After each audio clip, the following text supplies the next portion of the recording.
اور اب بات کرتے ہیں کراچی کی، جہاں اقبال مارکیٹ کا جیولر راتوں رات لٹ گیا۔ ایک اور بڑی چوری کی واردات سامنے آ گئی۔ نامعلوم ملزمان نے جیولری شاپ کی دیوار توڑ کر کروڑوں روپے مالیت کا سونا اور ہیرے لوٹ لیے۔ اس حوالے سے مزید تفصیلات سے آگاہ کر رہی ہے نمائندہ 5 نیوز شائستہ زیدی۔ جی شائستہ، بتائیے گا کیا تفصیلات ہیں آپ کے پاس؟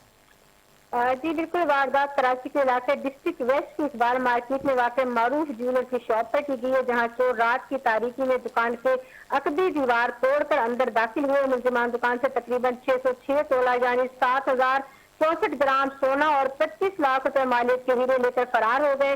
اندازے کے مطابق لوٹے گئے مال کی مجموعی مالیت جو ہے وہ 30 کروڑ روپے سے زائد بتائی جا رہی ہے۔ واقعے کی اطلاع ملتے ہی پولیس موقع پر پہنچ گئی، مقدمہ درج کر لیا، شواہد اکٹھے کر کے تحقیقات کا بھی آغاز کر دیا گیا ہے۔